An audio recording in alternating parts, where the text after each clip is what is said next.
हम लोगों ने आज हम लोग क्या पढ़ेंगे? वन और शब्द। पिछले क्लास में हम लोगों ने पढ़ चुके थे कि वन किसे कहते हैं। ध्वनियों को लिखने के लिए कुछ चिन्ह होते हैं, इन्हीं चिन्हों को वन कहते हैं। वर्णमाला किसे कहते हैं?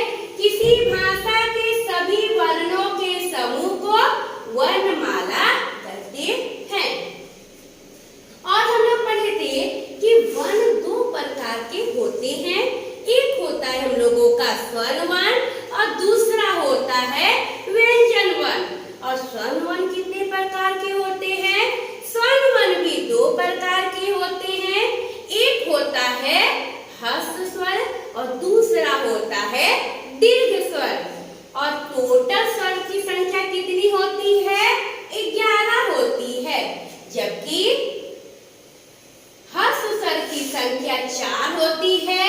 इसे बोलने में दीर्घ स्वरों की अपेक्षा कम समय लगता है और दीर्घ स्वरों की संख्या 7 होती है, जिसे बोलने में क्या होता है? ह्रस्व स्वर की अपेक्षा, मूल स्वरों की अपेक्षा 2 गुना समय लगता है। अब हम लोग आज पढ़ेंगे कि मात्रा किसे कहते हैं। स्वर का जो रूप व्यंजन के साथ जुड़ता है, व्यंजन हम लोग का क्या है ये भी हम लोग आज की क्लास में पढ़ेंगे।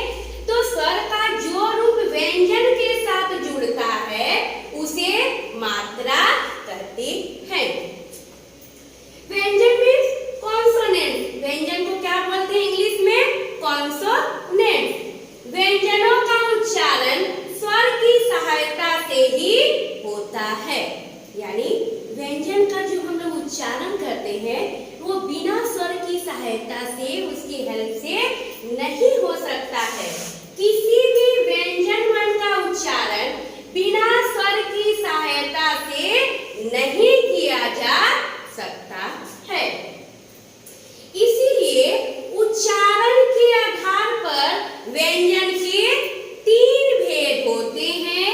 एक होता है स्पर्श व्यंजन, दूसरा होता है अंतस्थ व्यंजन और तीसरा होता है ऊष्म व्यंजन। सबसे पहले हम लोग अच्छे तरीके से जानेंगे कि स्पर्श व्यंजन किसे कहते हैं। स्पर्श व्यंजन किसे कहते हैं? जिन व्यंजनों का उच्चारण करते समय, जिन व्यंजनों का उच्चारण करते समय जीभ मुख के किसी न किसी भाग का स्पर्श करती है। स्पर्श मतलब होता है टच करना। इसका मतलब कि जीभ जो हम लोगों का है वो मुंह के किसी न किसी भाग को जरूर ही टच करेगी, जरूर छुएगी, जरूर स्पर्श करेगी। इसीलिए उन्हें स्पर्श व्यंजन कहते हैं। क से म तक के सभी व्यंजन क्या होते हैं? स्पर्श व्यंजन होते हैं। क से म तक के सभी व्यंजन, सभी वर्ण स्पर्श व्यंजन होते हैं। इन्हें 4 वर्गों में बांटा गया है। किसे 4 वर्गों में बांटा गया है? स्पर्श व्यंजन को 4 वर्गों में बांटा गया है और प्रत्येक वर्ण के नाम पर उस वर्ग का नाम होता है। प्रत्येक वर्ण के नाम पर जो भी वर्ण है स्टार्टिंग का, जैसे क ख ग घ ङ तो क वर्ग हुआ, च छ ज झ ञ तो च वर्ग हुआ, ट ठ ड ढ म ध न तो ट वर्ग, त थ द ध न तो त वर्ग, प फ ब भ म तो प वर्ग। यानी प्रत्येक वर्ण के नाम पर उस वर्ग का नाम होता है। जैसे क वर्ग, च वर्ग, ट वर्ग, त वर्ग और प वर्ग।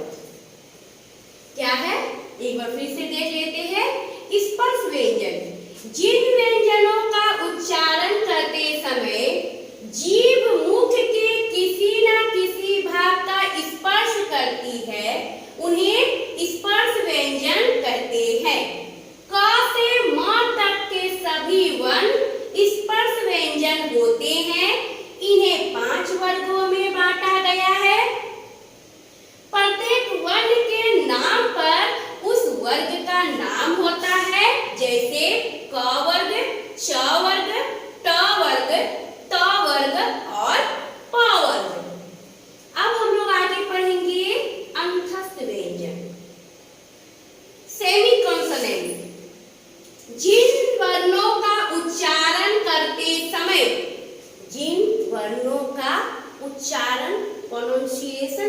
करते समय जीभ मुख के किसी भाग को पूरी तरह स्पर्श नहीं करती। स्पर्श व्यंजन में क्या था?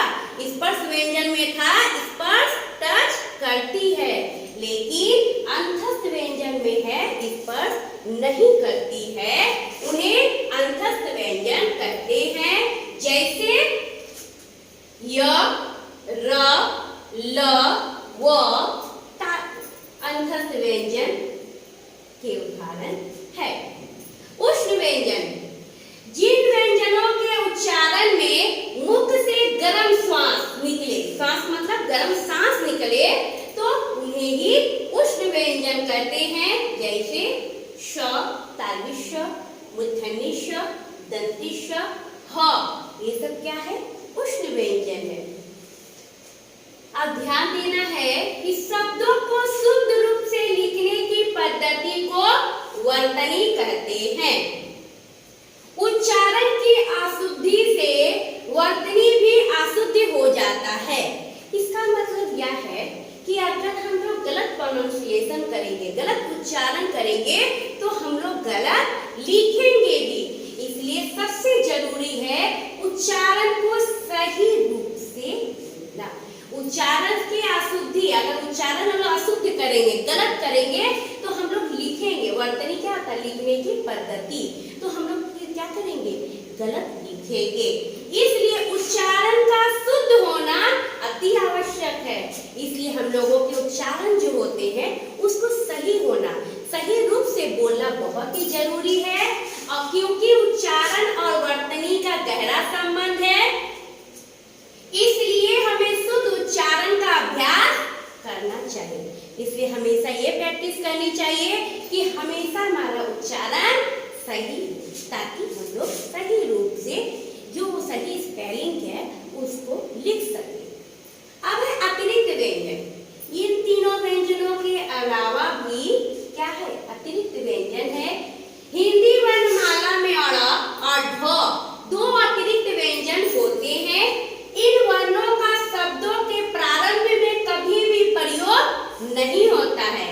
हम लोग ज्यादा हमेशा देखेंगे कि ड़ और ढ है वो शब्द के बीच में इस्तेमाल होता है। जैसे सड़क, पढ़, स्टार्टिंग ड़ का इस सबसे कोई भी उच्चारण, कोई भी शब्द नहीं बनता है। संयुक्त व्यंजन, जॉइंट कंसोनेंट, दो व्यंजनों से मिलकर बने व्यंजन को संयुक्त व्यंजन कहते हैं। जैसे छतरी वाले छ जो हम लोग बोलते हैं, उसमें क और श मिलकर ये छ बनता है। त्र में त प्लस र, त और र बनकर त्र बनता है। ज्ञा, ज और इया मिलकर ज्ञा बनता है। श्र, ये कौन सा श्र है? श्रमिक वाला श्र। श्री जिसमें लिखते हैं वो श्र, तो इसमें श और र, तालव्य श प्लस र मिलकर श्र बनता है। अब है द्वित्व व्यंजन, डबल कंसोनेंट। द्वित्व व्यंजन हम लोग ज्यादातर लिखते हैं जब एक व्यंजन ध्वनि अपने ही जैसी अन्य व्यंजन ध्वनि से मिलकर एक हो जाती है, उसे द्वित्व व्यंजन कहते हैं। द्वित्व व्यंजन में पहला व्यंजन स्वर रहित होता है। जैसे पत्ता, सच्चा, अन्य, चक्कर, लड्डू आदि।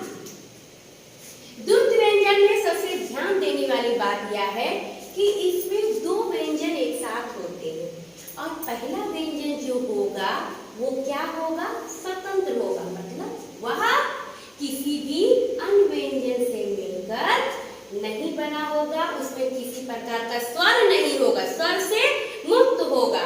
और जैसे प, त, ता, पत्ता, स, च, चा, सच्चा। ठीक है, हम लोग इस तरह से बहुत सारे लिखते हैं। बच्चा, कच्चा, है ना। 5 वर्गों के दूसरे और चौथे वर्ग द्वित्व व्यंजन नहीं होते हैं। जहाँ द्वित्व नहीं होता वहाँ संयोग होता है। जैसे च और छ, मच्छर, मक्खी, अक्कड़, ये सब क्या है? इसमें र वर्ण का संयोग है।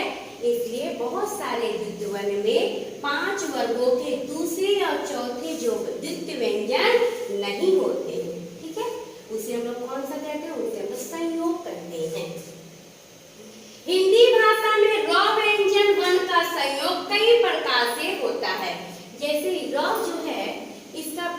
र वर्ण का संयोग हम लोग देखेंगे हम लोग 2-3 तरह से र लिखिए।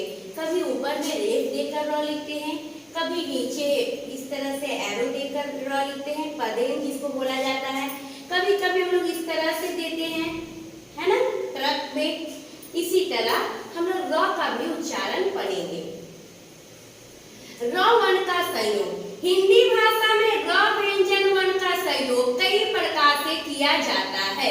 जैसे जब र के साथ कोई स्वर नहीं होता तो वह अपने अगले वर्ण के ऊपर लिखा जाता है। ऐसी स्थिति में इसका रूप रेफ, इसको क्या बोलते हैं, रेफ हो जाता है। इसे रेफ कहते हैं। ऊपर में इस तरह से एरो था, उसे रेफ कहते हैं। जैसे म जोड़ र मन, ध जोड़ र जोड़ म धन, च जोड़ र जोड़ म चल। जब र से पूर्ण स्वर रहित व्यंजन होते हैं तो यह उसके नीचे लिखा जाता है। इस स्थिति में इसका रूप इस तरह से होता है र पदेन, जिसे क्या कहते हैं, र पदेन कहते हैं। प जोड़ प्र प्रन, क्रम, त्राण, ग्रास, प्राण पढ़ते हैं हम लोग। और जब ट और ड के भी साथ र मिलाया जाता है तो यह क्या हो जाता है, इस तरह के रूप में प्रयोग होता है। जैसे ट जोड़ र जोड़